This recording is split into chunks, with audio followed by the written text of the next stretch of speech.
Mesdames et messieurs, encore une fois, bonsoir. Débat d'actualité, la forte actualité marquée par l'invasion de l'Ukraine par l'armée russe depuis 4 jours. Depuis 4 jours de violents combats se déroulent dans la capitale. Le président Volodymyr Zelensky résiste toujours. Pendant ce temps, plusieurs milliers d'Ukrainiens fuient le pays. Le bilan provisoire fait état de plus de 198 civils tués et 1115 blessés. L'objectif, c'est la chute du régime ukrainien. Le président Poutine est très déterminé. Pourquoi cette guerre? Avec autour de moi sur cette table le colonel Babacar Diouf, ancien de l'armée de l'air. Il est retraité de l'armée de l'air. Mon colonel, bonjour. Bonjour. Dame Babou avec moi. Dame, bonsoir. Bonsoir Baba. Et également René Lake, administrateur du site CNE+, il sera avec nous tout à l'heure dans ce débat. La dernière actualité, chers invités, parle de négociations. L'Ukraine a confirmé des pourparlers avec la Russie à la frontière avec la Biélorussie. Après une médiation du président biélorusse, c'est la toute dernière actualité suite à ce combat déclenché depuis 4 jours par l'armée russe, mon colonel. Que retenir? Enfin, moi, je retiens que nous sommes face à un événement qui a commencé depuis 2014 par un coup d'État en Ukraine et qui aujourd'hui voit un retour de flamme parce qu'en réalité Poutine s'occupe, si vous regardez la position de l'Ukraine par rapport à la Russie, souvenez-vous, regardez la Chine, regardez Taïwan par rapport à la Chine et rappelez-vous de la crise de Cuba par rapport aux États-Unis. Vous avez des éléments différents, mais géopolitiquement, quand quelque chose se passe en face à une telle distance, vous êtes inquiet. Et quand vous essayez de négocier, vous avez l'impression qu'on ne vous écoute pas. Peut-être vous cherchez une autre stratégie plus personnelle. Maintenant, ce que j'ai noté moi, c'est que la plupart des médias, des think tanks et de tout ce qui en parle souvent d'une façon biaisée. Et on le comprend. Il y a quand même une dose d'idéologie et d'appartenance à des camps. Parce que ça, si cette transition systémique se déroule comme elle a l'air de se dérouler, on va se retrouver dans un monde totalement différent. C'est-à-dire que le règne de l'Occident qui dure depuis les années 1800 et quelques sous Bismarck va être au pire, on va dire, le consensus de Washington va rencontrer au moins le consensus de Pékin et peut-être le consensus entre Moscou et Pékin. On reviendra, ça ce sont les enjeux, mais balaa ñu egsi Dame Babou, information bu mujjee bi gis nañ ko wax nañ ko léegi moo ab négociation bu war a tàmbali te Biélorussie président bi moom moo ko initié. Yow loo jàpp si lu nu mel? li ma jàpp ci lu nu mel mooy lu confirmé te mel ne grande puissance yi ci àdduna bi yëpp te jàngatuñu histoire nu muy doxee ba yegg ci fii. Envahir un pays n'a jamais réussi dans aucune contrée du monde. Tôt ou tard, c'est ce qui est arrivé aux soviétiques en Afghanistan. C'est ce qui est arrivé aux Américains en Afghanistan. C'est ce qui est arrivé aux Américains en Irak, etc. Et malgré tout, le consensus aujourd'hui autour de Washington contre la Russie, c'est comme si dañuy defaat li xewoon guerre de l'Irak. Pourtant dañ ko fàttalikul ñu bare. Il n'y a qu'un seul membre du Conseil de sécurité qui était contre. Moom rek moo ne woon France. Dominique de Villepin. Dominique de Villepin. Parce que la Chine préparait un jour, dans un siècle, feek téeméeri at wala feek juróom fukki at, bis bu envahiré Taïwan. Il donnera l'exemple. La Russie, qui était dans le traumatisme bi nga xam ne bopp bi dafa jaxasoo woon bi mur de Berlin daanoo mi doon xaar rek fu mu amee occasion pour delloo si waat réew yooyu yëpp Crimée la tàmbalee. Ukraine moo ci topp bu fa jógee feneen la jëm lenn rek moo ko jaaxal. mooy Pologne parce que Pologne moom ku ko laal moom de toute façon àdduna bi tasaat encore. parce que moo indi woon deuxième guerre mondiale. donc li ma jaaxal mooy lu tax envahir un pays li ñuy wax ci anglais boots on the ground ay militaires yu dox ci mbedd yi di xeex ak waa dëkk ba ku ko mas a def ku ne am nga problème dama yaakaar ne li tax ñuy ne dañuy waxtaan nii c'est parce que ñu bari yaakaaroon nañ ne affaire bi une journée lay doon wala 2 jours gars yi capitulé armée bi dem dans la débandade mais quand ça dépasse l'armée et mobilise la rue ça pose un autre problème. Oui, ce que ça a mobilisé comme armement, vous êtes un ancien pilote. fu mu nekk nii nee nañu ne Russie dañuy utiliser maanaam aviation bi pour mën a daaneel par des bombardements li nga xamante ne mooy Ukraine lan résistance boobu tey lan moo ko indi ba léegi ñoom li ñu yaakaaroon amaguñ ko. Enfin man damay def ndànk parce que souvent justement boo xoolee nit ñi ku nekk mu ngi wax li muy wax. ku nekk nag sa camp li mu nekk moom ngay refléter.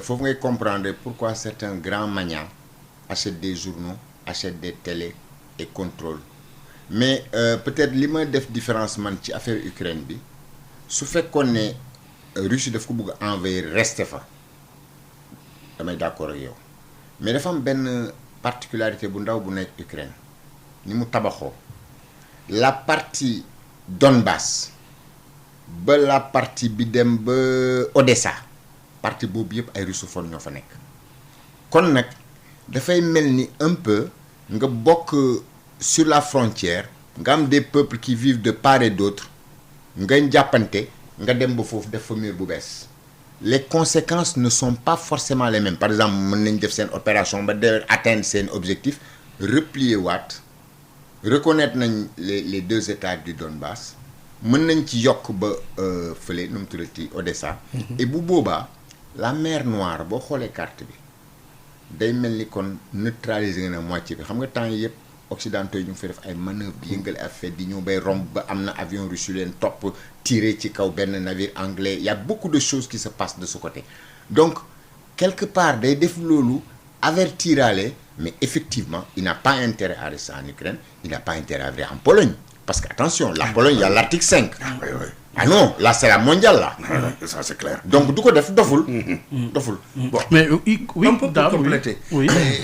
La Russie effectivement c'est pas pour rester militairement pour rester militairement mais malgré le fait que xam nga 2014 ci la am révolte bi ñu dàq président bi fa nekkoon pro russe par celui qui fa nekk nii moo ko remplacé lan moo tax ñu dàq mais 2015 mais immédiatement 2015 2016 ils ont signé les accords de Minsk oui yu may les deux provinces là yi rebellé wu dañu waroon am droit autonomie mais la Russie reconnaître l'Ukraine mais ces deux là auront un droit de veto sur la politique étrangère parce qu'à l'époque comme li mu wax côté est bi ay russophones lañu côté ouest bi ay russophones lañu côté est bi ay ukrainien la ñuy wax depuis peut-être le 17e siècle ñoom ñaar ñoo dëkk mais mësuñu arrangé wu négociation de l'occupation du pays donc la Russie son objectif en 2015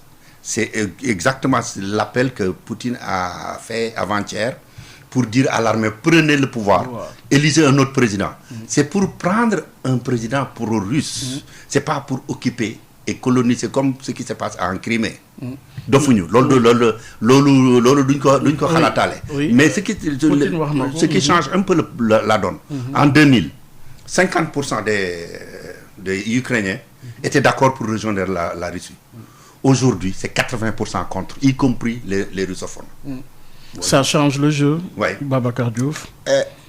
En fait, généralement, je suis un peu prudent, comme j'ai dit, parce que quand moi je regarde la presse occidentale, tu vois tout de suite qu'on est aligné. Je vais te dire, nga xool France 24. nga gis ay. C'est aussi une guerre de communication. ay experts yoo xam ne dañ leen xam. nga dégg leen ñuy wax les faits, ils les travestissent légèrement, ils lissent un peu les courbes. Parce qu'il y a de la désinformation. Clémenceau mu doon wax on ne ment jamais autant que avant les élections, pendant la guerre, après la chasse. La première victime de ces conflits-là, c'est l'information et la vérité. Oui, mais c'est un rapport de force. C'est donc normal, diriez-vous. Moi, quand j'analyse, j'essaie d'être prudent. Je me dis, ok, les Russes, de toute façon, personne ne s'opposera à eux en dehors des Ukrainiens eux-mêmes. Mais ça ne vient que s'ils y restent. Maintenant, s'ils reviennent Lugansk et Donetsk, mais ça, ces États-là veulent les Russes. Et je trouve même qu'il a été un peu maladroit. Poutine, oui. Il aurait pu agiter aussi vers Odessa, profiter de tout ça. Vous vous souvenez de la Géorgie, ce qu'il avait dit aux Occidentaux? Attention, ne mettez pas ces pays-là dans l'OTAN. Quand la Géorgie a poussé, dafa ci la songu Géorgie loolu indi Ossétie ak Haut-Karabakh. bi mu dóoree ba pare dafa replier. j'ai reconnaître ñooñu taxaw di xaar leneen. Mesdames, est-ce que finalement Ukraine xeex bu muy xeex remettre en cause aussi position haute par rapport à l'OTAN, c'est-à-dire que ñoom dañu bëggoon dem OTAN et que Poutine tamit sentant que kooku danger la si jamais Ukraine adhère à l'OTAN par rapport à la Russie. Est-ce que enjeu principal bi du foofu? man yaakaar naa ne comme li colonel wax am na loo xam ne mënuma xam fii ak 100 ans fii nu ñu mën a fexe ba Ukraine nekk dans un camp ou dans un autre. C'est pas possible. Sur le plan psychologique, sur le plan de l'histoire, ce pays-là ne peut pas appartenir ni au camp de Russes ni au camp de l'Occident. Pourquoi? Comme je viens de le découvrir, c'est un peuple qui est presque moitié-moitié, qui ont des origines des deux côtés et qui ont connu des situations yoo xam ne dafa yàgg metti.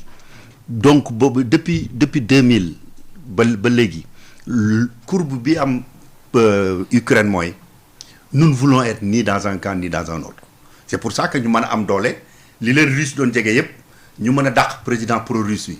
Mais c'est pour ça aussi que ñu mën a fàq ñaari province ci biir réew mi te le président là qui a pu chasser l'autre ne mënul fexe ba ñaari province yooyu. nekkat mais juste pour daaneel ci loolu. Occidentaux yi defe naa mur de Berlin bi mu daanoo ba léegi dafa am loo xam ne moom la ñuy wut nu ñuy def ba dugalaat Russie ci course à l'armement pour encore essayer de la mettre à genoux sur le plan économique parce que c'est la 11e économie du monde après la France. Donc financer une course à l'armement encore c'est très difficile, mais les Occidentaux n'avaient pas compté avec la volonté d'acier de Poutine. Babacar Diouf, oui. dafa am lu wax sànq lu important. Par rapport à l'OTAN. waaw c'est-à-dire oui. Entre deux grandes puissances. On a toujours mis des États tampons. Pourquoi ñu doon wax finlandisation? Le mot est resté. Da ngay neutre loolu. Normalement tout ce qui est Biélorussie, Ukraine, Géorgie, loolu yëpp dem ba Asie centrale. boo buggee jàmm da nga leen di neutraliser. bu ko laal. Mais occidentaux yi bi Gorbatchev di négocier ak ñoom. lan lañ d'accordoon? Pas un pouce au-delà de la frontière est de l'Allemagne. Après ñu commencé. bi ñuy dugal Helsinki bi mu bañee ba sonn daf ne Clinton may ma ngir yàlla au bokk au moins ba suñ élection 96 yi passé. gars yi commencé di ñëw. Mais loolu endiguement la tudd. Endiguement nag boo koy def nit mu ñàkk doole du wax dara. mais bu jékkee course aux armements boobu. mën naa la wax ne depuis 1993 am na benn stratégie de sécurité nationale bu Helsinki génne woon. 1996 ñu teg ci benn kii bu ñuy wax la doctrine Primakov ñaar yooyu seen application mooy ñëw et doctrine Primakov le premier point. C'est sécuriser l'étranger proche. Le deuxième point, disputer aux États-Unis leur monopole au niveau du Moyen-Orient et du Proche-Orient. Et troisièmement, jaxase waa OTAN ci seen biir. Gerasimov moo indi beneen doctrine convertir ko en opération militaire mais seetlu woo États-Unis bi ñu ko mayee 2001. bi ci affaire terrorisme ba mu dugg Asie centrale ay Kyrgyzstan yooyu mais mujj nañ ko dàq mu génn fa. On a donné de l'argent aux gens, on a resserré dugal leen ci organisation de sécurité collective bi kii am bi Russie formé dugal leen aussi ci organisation de coopération de Shanghai tëjaat leen. Donc en fait le gars dafa verrouiller tous tout ce qu'il y a autour de lui pour denc la à distance parce que c'est sa marge de sécurité boo tirer mu am temps pour réagir. mais moo tax kii boobu xeex boobu par rapport à l'OTAN am solo trop. Alors René, bonsoir. Bonsoir Bayoma. Alors René, ñu ngi doon wax li nga xamante ne mooy information bu mujjee bi d'abord négociation bi ñu nar a tàmbali fële Biélorussie te président Biélorusse bi initié ko egguñu foofule après ñu ngi ci enjeu guerre bi gis nañ ne que OTAN maanaam Ukraine Occident yi dañ doon ragal Ukraine ñëw OTAN. Ki nga xamante ne mooy Vladimir Poutine jug wane dooleem pour mën a bañ loolu le yow ci sa wàllu bopp noo gisee xeex bi ci wàllu boobu par rapport à l'OTAN et par rapport aussi au fait que Poutine fu mu nekk ni déterminé à mettre en place un gouvernement pro-russe en Ukraine. waaw man Bayoma d'abord maa ngi lay nuyuwaale Babacar Diouf nuyuwaale sama doomu ndey Damba mais fu may tàmbali le premier aspect du conflit comme dans tout conflit qui man loo xam ne mooy gën a am importance mooy les vies humaines et boo xoolee lii vraiment c'est une situation boo xam ne c'est absolument dramatique parce que nit yaa ngi dee déjà plus de 200 personnes dee nañu am na yu bari yoo xam ne ils sont blessés et je suis sûr que malheureusement ñu bare danañ gaañu ci conflit bi. Sans compter maintenant également Bayoma le fait que ay réfugiés yaa ngi fii di dem des familles complètement disloquées etc. Donc le coût humain quelle que soit la dimension géostratégique de ce conflit le coût humain est absolument terrible parce que bon les Russes c'est quand même la deuxième puissance militaire du monde Russie bu ñu dalee sa kaw quel que soit le pays au monde peut-être à part l'Amérique ou peut-être un pays de l'OTAN s'ils sont en alliance moom dans tous les cas moom dafay metti surtout quand tu es un pays qui a la frontière comme ça de la Russie. Donc loolu mooy premier aspect bi quoi bu ma bëggoon wax. Maintenant ci cette question bi je crois que Russie c'est une position dafa mos a leer genre des dames de c'est une position dafa mos a leer dafa dañu ne deux choses bëgguñu Ukraine nekk membre de l'OTAN c'est-à-dire bëgguñu Ukraine nekk un pays en alliance militaire avec l'Occident te dañu bëgg également démilitariser Ukraine que Ukraine bañ a am armée un peu comme le cas de l'Allemagne etc. D'accord donc loolu moom mooy position ou Russie au fond c'est une position qui avait été exprimée très clairement déjà avec les accords de 1994 pour vous yàgg am position c'est une position légitime pour vous vous savez la notion de légitimité elle est toujours difficile à déterminer, mais en tout cas, c'est une condition qui va dans le sens du rapport de force dans la région. Non là comme on est waré, tu vois. Est-ce que c'est légitime que les Américains n'acceptent pas les missiles soviétiques à l'époque à Cuba? Je ne peux pas dire si c'est légitime ou pas, mais en tout cas, dans le cadre des rapports de force de l'époque, on comprend la position américaine de ce point de vue-là. Donc, d'un point de vue des rapports de force dans cette région, on peut comprendre que pour la Russie, avoir une frontière supplémentaire, parce que déjà, il faut dire une chose, hein, la Russie a déjà pas mal de frontières communes avec des pays de l'OTAN, d'accord? Mais en avoir une supplémentaire, et surtout celle de l'Ukraine, avec les rapports historiques qu'il y a entre la Russie et l'Ukraine, bon, c'est quelque chose, c'était une ligne rouge pour les Russes. Vous savez, il y a toute la dimension historique, je ne veux pas m'attarder dessus parce que je n'en suis pas un spécialiste, mais Omar, vous savez que Kiev, la capitale de l'Ukraine, était la capitale de la Russie. Pour vous montrer à quel point ce sont des pays, j'ai commencé à écouter un documentaire là aujourd'hui, où justement, depuis le 9e siècle, voilà, c'est des pays qui se confondaient. Donc, il y a une histoire, j'ai entendu Dame Diko Warsan, Lolo Mom, c'est vrai, il y a une histoire très imbriquée entre les deux pays, entre les deux peuples. La moitié de la population, pratiquement, même si je ne sais pas s'il y a des sondages en la matière, mais la majorité des Ukrainiens, même ceux qui parlent ukrainien en première langue, comme langue nationale, comme langue maternelle, comprennent ou parlent le russe. C'est pour vous dire à quel point les deux pays sont imbriqués l'un dans l'autre.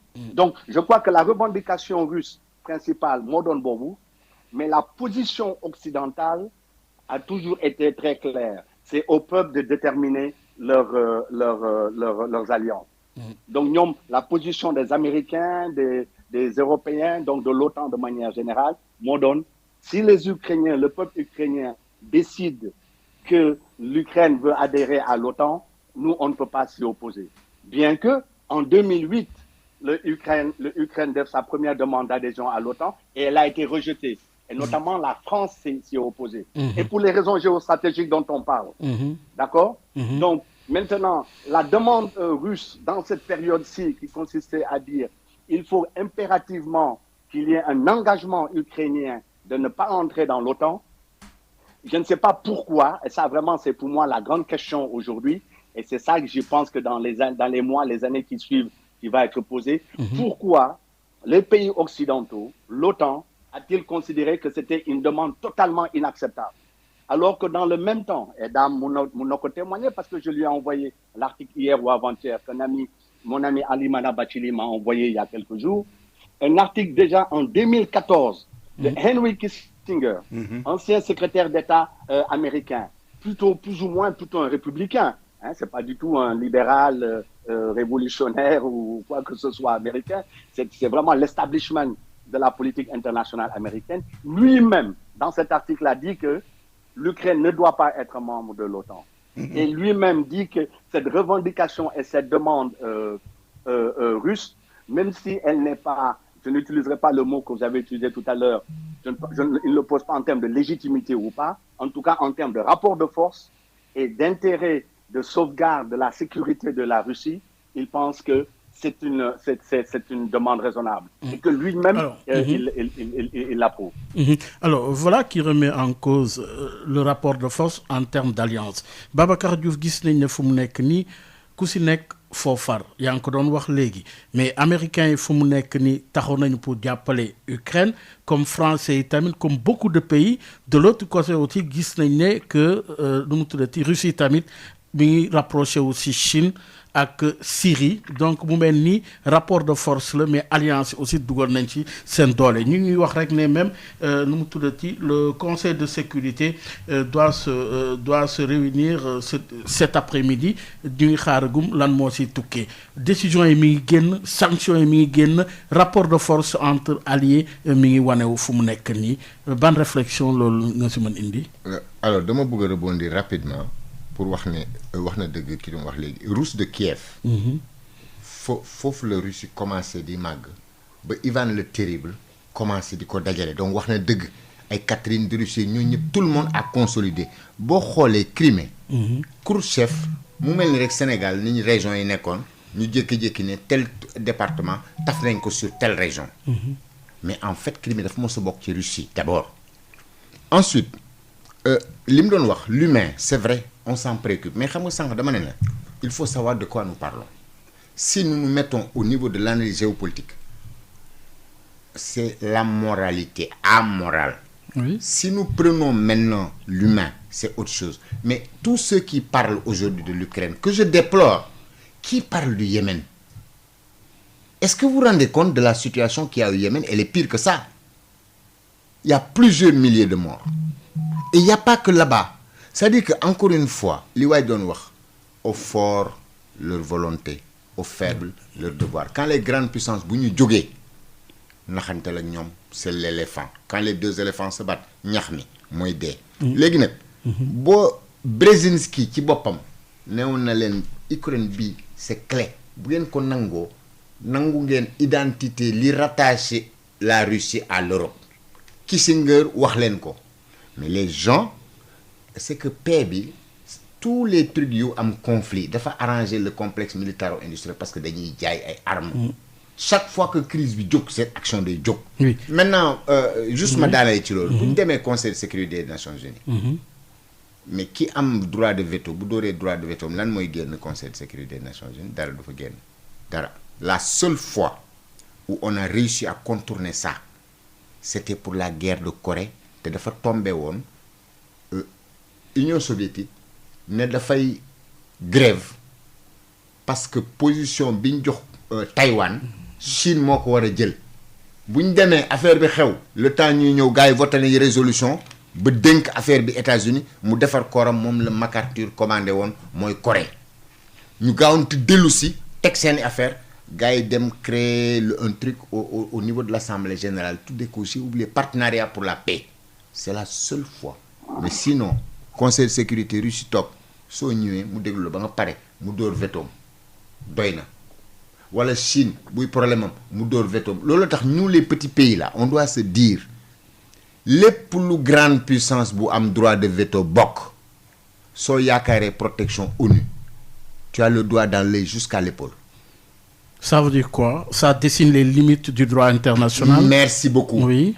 Merci beaucoup. C'est-à-dire le droit international mooy lan quand on a un ordre il y a une structure de surface et une structure profonde structure de surface lan la ay organisation yooyu ñooy socialiser les États par rapport aux règles du jeu bu ñu leen di socialiser tu changes de puissance elle vient avec une autre sensibilité les règles du jeu changent et actuellement mais moo tax boo déggee par exemple ñu nga ne tiens pardon nga ne banque mondiale ak FMI nga foog lu ñu fi nekkee tey boo bëggoon dara banque mondiale nga dem wala FMI par exemple FMI nga ñëw ñu ne il faut 85% pour jël une décision nga ne lii laa bëgg États-Unis du wax non de day toog rek bañ a voter elle a 17% donc maximum booy dajale yow 83 la 2 yi la manqué ñoom bu ñu la voté lu doo ko am.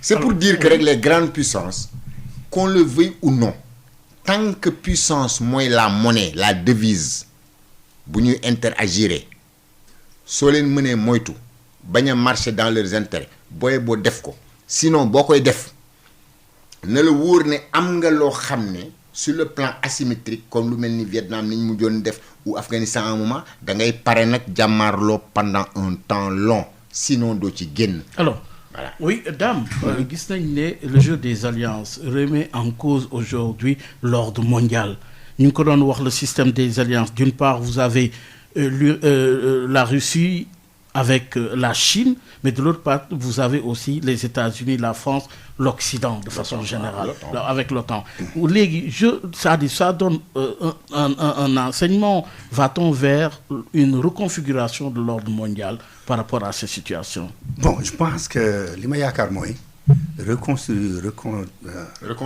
reconfiguration de l'ordre mondial dafa tàmbali woon 89 ba mur bi daanoo américains yi nekk yaakaar ne jàpp nañu bu dëgër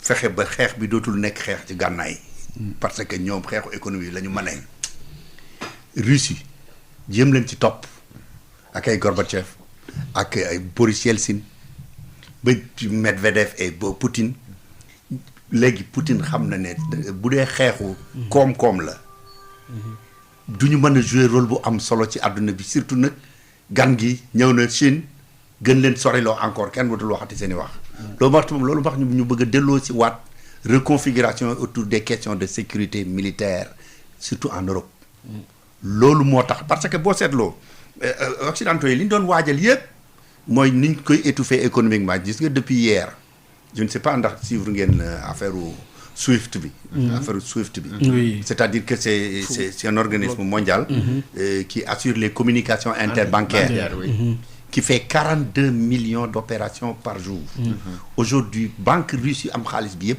mënuñoo jot dërëm ci seen dollars yi ñu am bitim réew dafa mel ni sanction yi dafa commencé waaw ça commencé na SWIFT bi léegi France moo ci doon résister mujj nañu d'accord depuis avant-hier la monnaie russe rouble je crois dafa sink dafa daanu complètement et aussi am na loo xam ne quand même yaakaar naa ne Poutine sóoraale wu ko woon xamul woon ne Allemagne ragale na ni Poutine ba mu jaral ko mu dugg léegi xam nga Europe li doon téye OTAN yenn sanctions yi mosuñu ko ba ñemee jël Allemagne moo doon wax ne bu guerre bi di am sama kër lay amee duma ci gaaw a nangu bii yoon rek la Allemagne ne non seulement quand même c'est historique oui, ñoom ñuy joxe armement non seulement joxe armement oui. Aujourd'hui Pologne yeneen réew Lituanie ñoom ñëpp ñi ngi yebal ay camions parce que mënuñu naaw mais ñi ngi yebal ay camions di joxe ay armes aujourd'hui léegi loolu moom yaakaaruma ne Poutine xalaate woon na noonu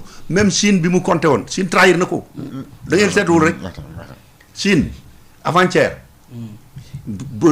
ki def Russie dañu yaakaaroon na résolution bi Chine daf koy veto Chine ñëw abstenir parce que Chine aussi ñaari ponkal yu xeex te nga bëgg leen a wuutu doo bëgg xeex bi gaaw a jeex Chine aussi sur le plan stratégique ñoom affaire bi dañu yaakaar ne daf leen arrangé donc affaire bii nii guerre bi créé waat na situation boo xam ne ay France ak Angleterre et cetera ñi nga xam ne lu leen américains yi mës a pousse ba muy bëgg a dang ñu ne kon bu guerre di am suñu kër lay amee nañ ko moytu ñoom ñëpp bi yoon je pense que Poutine calculé waale wul woon loolu. oui René muy wane rek ne fu mu nekk nii xeex bi dafa maanaam di indi leneen lu bees luy redéfiniraat l'ordre mondial maanaam Chine ak Russie taxawee na le ñeneen ñi taxaw na le mu mel nii fu mu nekk nii même réforme du Conseil de sécurité c'est devenu nécessaire pour mën a stabiliser maanaam adduna bi.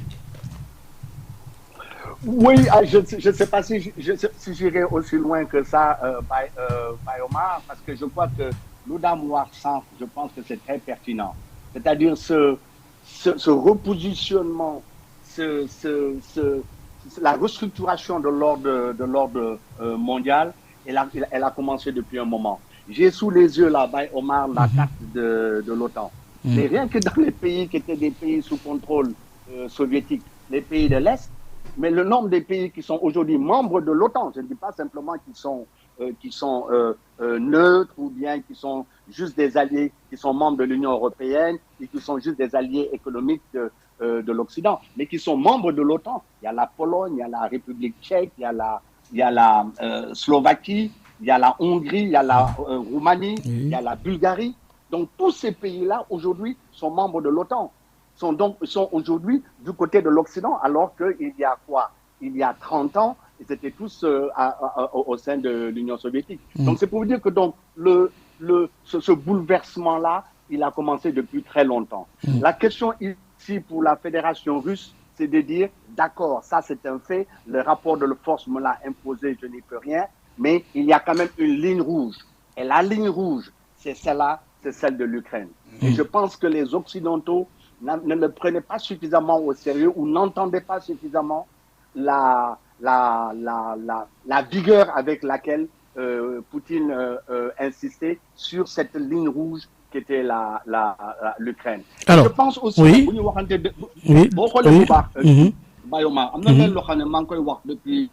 depuis quelques jours. Moi, le timing. Oui. Agir maintenant. Pourquoi pas il y a 1 an? Pourquoi pas il y a 2 ans? Pourquoi ne pas attendre dans 1 an? La réponse? Je pense que le calcul, moi, la crise de la démocratie, pour un petit pays occidentaux, de saurer, tous les mouvements populistes qui parfois même prennent le pouvoir dans certains de ces pays-là, ou sont aux portes du pouvoir, comme dans d'autres, y compris même en France, où ont été au pouvoir, comme ça a été le cas ici aux États-Unis avec Trump. L'alliance qu'il y avait même en interne, par exemple, Dame de l'a expliqué clairement, les États-Unis, qui entre républicains et démocrates, toutes les questions de politique étrangère, de manière générale, il y a un consensus. Mais Poutine a conscience que ce consensus-là, il a été brisé. Les institutions même démocratiques des États-Unis sont ébranlées aujourd'hui. Donc, l'olive de Fouégis, il s'est dit, ah bon, donc, comme les Occidentaux ont des problèmes en interne et entre eux, c'est le moment de mettre le pied sur la pédale. Et je pense que Lolo Moko pousse en se disant, voilà le calcul qu'il a fait. Maintenant, Amnoulou Damouaksan, qui est assez intéressant, qui a affaire Allemagne. C'est vrai que bon, il y a seulement 3 semaines, le nouveau chancelier allemand, est-ce qu'ils allaient mettre un terme au projet de gazoduc? Il ne répondait pas clairement. Il hésitait, il était très clair que les Allemands n'avaient pas pris de décision. Or, pour Poutine, ça, c'était une des questions essentielles. Donc, de fois japonais, peut-être qu'il ne s'attendait pas à ce que l'Allemagne, dès le jour même de l'invasion, a décidé de lever le pied sur ce projet-là et de l'annuler. Oui. Et les Américains ont fait ce qu'ils appellent le double down, en disant maintenant qu'ils vont même sanctionner les 2 principales entreprises qui s'occupaient de ce gazoduc-là. Oui. Donc, je crois que ça, c'est des calculs peut-être que Poutine n'avait pas fait, ou peut-être les avait-il fait, mais ensuite il se dit qu'au bout du compte, ça vaut le coup à long terme. Oui, vous avez parlé de timing, René, mais Babacar Diouf, ça aussi c'est une information. Le président Poutine qui a annoncé ce dimanche que les forces de dissuasion de l'armée russe en régime spécial d'alerte au combat qui peut comprendre une composante nucléaire.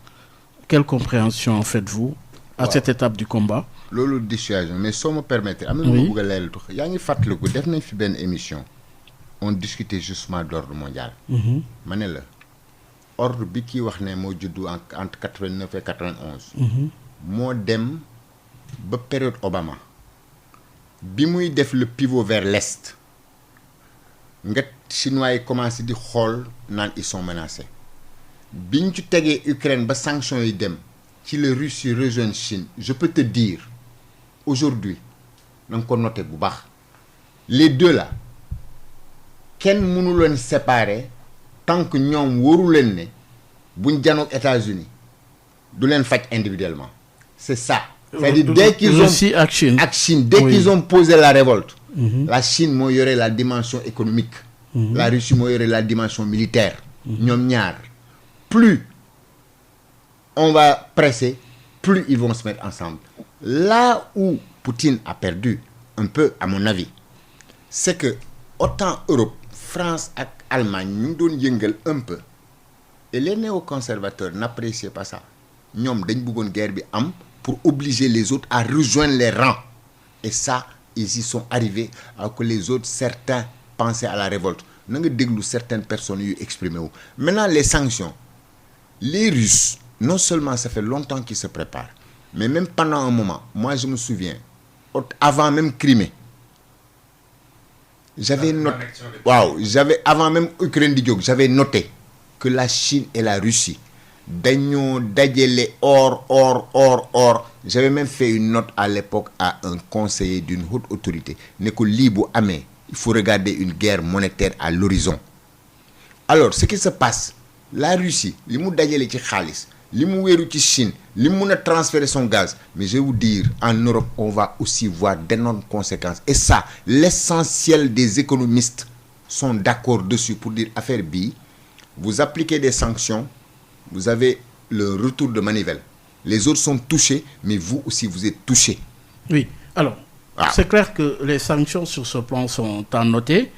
Sur le plan économique notamment financier fu mu nekk ni gis nañ ne évolution mais ba léegi impact bi amagul noonu doole de part et d'autre. Oui. On attend les conséquences réelles. D'accord, mais su wàllu boobu oui sur le plan de l'armement dissuasion nucléaire boobu nga xamante ne Poutine mi ngi koy menacer rapidement oui. C'est que en fait seetlu nga temps yi on parle de l'hypersonique. Oui. Poutine Russie investissement bi Helsinki defoon moo ñor il avait dit on sacrifie l'armée pendant un moment on met tout l'argent dans la recherche loolu moo jur les Kinzhal tous ces trucs hypersoniques là Chine def ci moom it progrès ba nit ñi naan est-ce que c'est pas la Russie qui en a filé à la Chine et à la Corée du Nord donc pour te dire armement boobu dafa ñor maintenant en fait ce qu'il fait Oui, c'est juste c'est pour des dire, menaces, c'est oui. juste pour dire aux autres Oui, regardez, li may def nii je suis capable de. et ce que je suis en train de faire là Oui. que personne ne s'approche de moi faites ce que vous voulez donc quelque part il envoie lui aussi des signaux de dissuasion mais c'est pas pour être utilisé aucun d'entre eux ne sera assez fou parce que ça vous le faites c'est la planète qui pète ça on se fait même pas d'illusions mais les grandes puissances s'adressent des signaux ñoom da ngay yëkkati benn signal kay gis na ko décrypté na ko tout le monde va parler même lui il va dire ouais mais c'est mais en douce là les gens se voient en douce les gens gèrent certaines choses nous on n'est pas au courant mais je peux te dire ça c'est juste pour dire aux gens vos trucs de fou là moi je vous attends mais jeex na fa la yem. C'est stratégique alors oui Dap est-ce que sur l'aspect nucléaire oui je pense que ce qui a poussé Poutine à réagir et ce qui a poussé l'Allemagne à rentrer dans les rangs du côté de l'Occident et même la France qui n'a quand même pas beaucoup de moyens de sanctions contre la Russie à part donner son accord sur le SWIFT il se trouve que les gens pensaient que c'était des questions géostratégiques économiques etc. mais Poutine est arrivé à la conclusion que c'est une menace mortelle sur la Russie. C'est une menace mortelle et son attaque a fait que l'Allemagne pense aussi qu'on pensait que l'Europe n'aurait jamais plus une guerre. Et maintenant, nous savons que affaire yombewul non mën naa amaat. Ñoom ñëpp maintenant la question n'est plus une question de contrôle tout court, c'est une question de menace mortelle. Ils l'ont perçu comme ça. C'est pourquoi Poutine a dit avant muy wax ne ñi ngi def état naka la tuddati alerte maximum. Il avait déjà dit n'oubliez pas que la Russie est une grande nation nucléaire. Tout le monde pensait que bluff la ba tey. Il y a que peut-être Biden qui avait les informations, qui avait dit il va envahir. Même l'Ukraine avait dit à Biden ne paniquez pas notre peuple.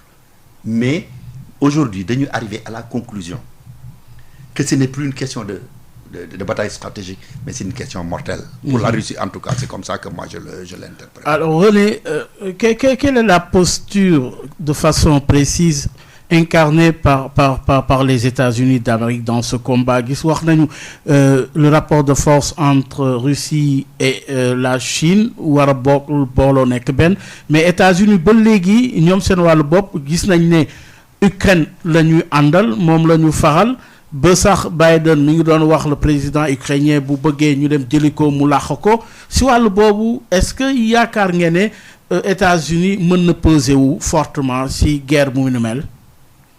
Ah oui, bien sûr. Ah oui, il pèse beaucoup parce qu'au fond, pour certains analystes même, ils diront que c'est une guerre par procuration. Par procuration. Les États-Unis et par procuration, voilà. Guerre par procuration avec la Russie. Parce que il faut pas se tromper, hein.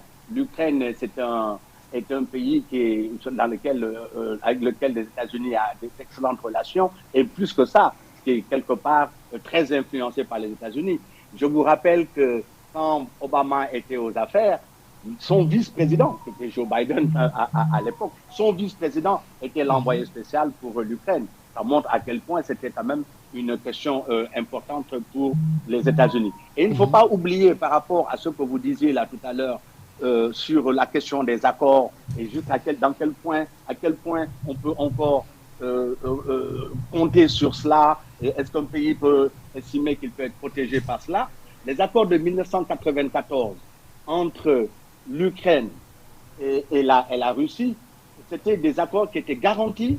En fait, l'intégrité de l'Ukraine, sa protection et sa sécurité étaient garanties par 3 pays: la Russie, les États-Unis et le Royaume-Uni. Et tout ça, malheureusement, on se rend bien compte aujourd'hui que cela a sauté. Mais il ne faut pas se faire d'illusions. Pour les États-Unis, l'Ukraine est importante. Mais vous savez, Baye Omar, comme je vous ai dit tout à l'heure, les États-Unis, comment ils fonctionnent? Et ça, c'est le système capitaliste. Le système capitaliste, son objectif premier, c'est d'agrandir ses marchés. C'est pas tellement nécessairement même de contrôler un espace, d'avoir des régimes fantoches, etc. Ça, éventuellement, quand ils s'en sont bien satisfaits, mais ce n'est pas ça l'objectif premier. En dernier ressort, c'est de pouvoir contrôler des marchés. Mais quand ils sont arrivés à étendre le marché européen jusqu'aux frontières est de la Pologne, jusqu'aux frontières est de la République tchèque, jusqu'aux frontières est de la Roumanie, jusqu'aux frontières nord de la Bulgarie, mais ils se disent pourquoi ne pas continuer à y aller? Tant qu'ils peuvent étendre leur espace de marché, ils le feront. Et l'Ukraine, je crois que rentrer dans cet ordre-là. Mais il se trouve qu'en face, pour la Russie, comme le disait Dame, il y a une question de survie. Je ne sais pas tellement si c'est vraiment une question de survie de la Russie en tant qu'État, ou c'est plus une question de survie du régime autocratique de Poutine. Je pense que, malheureusement, dans le cas d'espèce, les deux sont liés pour l'instant. Oui, les deux sont liés pour l'instant. Colonel Babacar Diouf, l'Afrique dans tout ça, cette crise vue de l'Afrique, fu mu nekk nii lan nga yaakaar ne Afrique moom la mën a téye comme jàngat ci crise bu nu mel? En fait, là, li may wax man sama recherche lu ma trouvé. mooy que ne après 2015 États-Unis dafa essayer def endiguement boobu objectif bi mooy lan? pays bu mel ni Chine di ngand ni muy ngande boo ko buggee gaare da ngay jéem a bloquer pays yi mu amal affaire di leen jaay ñu def ay sanctions xuloog moom et cetera. Et le 4SA loolu lay jëriñ. 4SA c'est 4SA mooy countering American Adversary through Sanction Acts. moo tax ñu sanctionner par exemple les Turcs. donc bu ñu génnee seen arsenal ba pare di tëj waaj yi def seen basculement en fait ils ont voulu endiguer à la fois les deux pays dans des conditions yoo xam ne même Speakman li mu leen avertiroon mooy Mackinder daf na leen méfiez-vous du Heartland dama leen ci yokkal benn dans le Rimland quand une puissance se développe là-bas moom it da ngeen ko moytu actuellement tu as non seulement Rimland Chine mais tu as Heartland Russie ñaar ñooñu ñoo ànd léegi nag contenir bi Chine lépp lu fu daan jaar ak lépp lu fay jógee fu muy jaar détroit de Malacca mais détroit de Malacca bu la neexee yow sa bopp yow rek mën nga ko bloqué xam nga li muy tekki kon pour la Chine moo tax Chine am port am Djibouti am port bu mu régler temps yi Chabahar en Iran régler Gwadar ba pare ñu def axe mu dem Xinjiang moo tax bi congrès américain voté ne dañoo bëgg autodétermination du Balochistan gis nga li muy tekki Balochistan bu amoon autodétermination day fermer route alternative bi Chine liggéey ba pare il faut regarder la carte pour voir tous ces jeux Ukraine bu ñu fa fële lu mu tuddati Xinjiang bu ñu fay wax naan am na génocide bu fa am di leen yëngal ak yooyu ak la fa nekk terroriste ñu dindi leen des organisations terroristes parce que ñoom it mën nañ bloquer un trafic de marchandises donc le flux de marchandises buy dem Chine wala buy dellu si la route de la soie est une réponse stratégique à l'endiguement kooku il faut ñu jàppee ko noonu et aujourd'hui même gaz bi boo seetee nouveau contrat yi Chine signé la taille du marché chinois les autres pays avec lesquels la Russie peut jouer man je ne m'attends pas d'ailleurs sanction 2014 lan la jur la Russie exporte aujourd'hui du blé avant elle en importait Russie nee na leen Titan ku ko yore man moom ngeen di defaree seen avion yi naa ci teg sama tànk donc le truc est beaucoup plus compliqué que ça et quoi qu'on dise on nous prend par les sentiments nga dégg nit ñi ñu naan la man dama dégg Hubert Védrine di wax ma ne xanaa il veut un nouveau poste dañ lay wax naan oui il y a plus de guerre depuis la seconde c'est pas vrai le Kosovo c'est une guerre les Occidentaux ont reconnu la Slovénie tac ba Kosovo et donc il y a rien de neuf si Poutine reconnaît les États du Donbass c'est ça relève du même registre moom laa lay wax ne ils se mettent eux dans la logique. Oui, René. Le langage dans l'Occident, il est profondément européocentrique. Il a parfaitement raison de dire qu'il n'y a plus de guerre. Dans quel sens? Je dis ça de manière ironique, hein, bien sûr. Dans quel sens? C'est-à-dire que tant qu'il n'y a pas de guerre qui remet en cause l'espace de marché occidental et son extension, pour eux, c'est inexistant. Donc c'est dans ce sens-là que je suis un peu provocateur, je dis ça avec le sourire bien sûr, mais c'est pour vous dire comment l'Occident, même dans le langage, comme tu l'utilises, même dans la communication, en fait ce n'est pas propre à l'Occident, hein, c'est pas propre, c'est les puissances, monde, dans tous les espaces, alors, tout le monde René, dans le discours même, oui, l'hégémonie et l'européocentrisme apparaissent. Oui, mais quel enseignement pour l'Afrique aujourd'hui? Moi, on m'a beaucoup posé la question, j'ai beaucoup intervenu sur cette question. J'avoue que en termes de capacité à influencer la situation, personnellement, je n'en vois pas. Mais par contre, les répercussions de cette guerre-là, je pense que les répercussions vont être très nombreuses, et notamment au plan financier, au plan économique, notamment en termes du coût comment on appelle ça, du pétrole, le coût du gaz, l'inflation qui est déjà galopante dans tous les pays occidentaux. En Turquie, je crois que l'inflation est même, je disais 35% jusqu'à il y a 2 jours, j'ai vérifié hier ou avant-hier, on parle de 47% maintenant, quasiment presque de 50% de taux d'inflation en Turquie. Donc, je crois que déjà l'économie mondiale est actuellement inflationniste, et je pense que dans nos pays, cela ne va pas faciliter les choses. tout va coûter beaucoup plus cher. Et donc, on va le sentir dans la vie de tous les jours. Oui, mais alors, justement, oui, prolongement, li nga xamante ne moom la ñuy gis Afrique de l'Ouest, par exemple, au Mali, avec li ñu naan, oui, justement, les Wagner qui sont déjà là au Mali. Est-ce que dafa nekk loo xamante ne li nga mën nañ ko indi si jàngat que Russie ñoom dañ jug tamit pour bokk si li ñu naan reconfiguration boobule maanaam tawi élargir seen champ d'action. Bon, je pense que on a une confirmation de ce qui a existé depuis des siècles, 4 ou 5, 6 siècles. L'Afrique subit tout ce qui se passe dans le monde, partout. L'Afrique subit et l'Afrique n'a aucun impact sur ce qu'elle subit ou ce qui se passe ailleurs. Parce que c'est quand même, on le dit avec un sourire, j'ai écouté la junte guinéenne qui envoie déjà son soutien à la Russie, etc., etc. Mais on va subir, et tant qu'on sera, comme on est aujourd'hui, configuré sur le plan géographique, sur le plan politique, avec des États nains là qu'on a, on va continuer à subir. Peut-être que, comme le colonel a dit, si j'étais aujourd'hui un responsable de l'Afrique, à moins que je sois absolument obligé, je n'ouvrirai pas la bouche pour me prononcer sur cette histoire-là. Regarde, on parle de l'inflation. Entre il y a 3 jours et maintenant, le dollar qui était 0,80 ou 80 comme ça euros, et à 0,89, presque un point. Le dollar est presque près de ñun suñu pétrole lu ñu koy jëndee du dollar. suñu blé lu ñu koy jëndee du dollar. Europe bi ñuy jaay blé bi. 30% de son approvisionnement en graines passe par l'Ukraine et ses environs.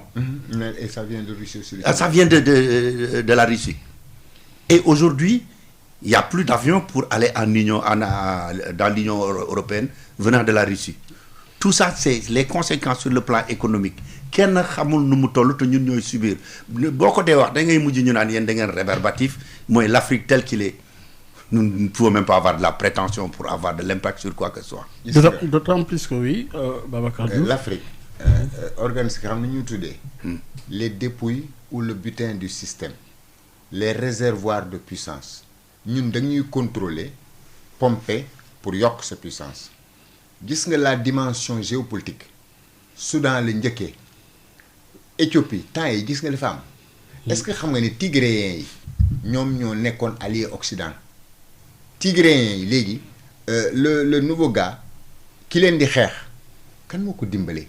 Tu serais étonné de découvrir comment Émirats arabes unis bi farak Occident ñëw di jox kii ay drone yu mu xeexee pour te dire que certains pays commencent à mettre 2 fers au feu pour selon ni situation bi évoluer léegi dootuñ compromettre fenn dañuy làqu léegi kii nu mu tuddati ñun Mozambique man bi fa terroriste yëngoo dama tiit xam lu tax ñun ñëpp dañoo amoon habitude gis ay islamistes naan terroriste mais bàyyi leen ci boppam wax na la ne problème mu États-Unis mooy kan mooy ses alliés qui sont venus jox des centaines de millions de dollars ak des tonnes d'armement aux terroristes kon nag boo gisatee terroriste neel mbubu terroriste la sol mën na nekk mercenaire mën na nekk leneen.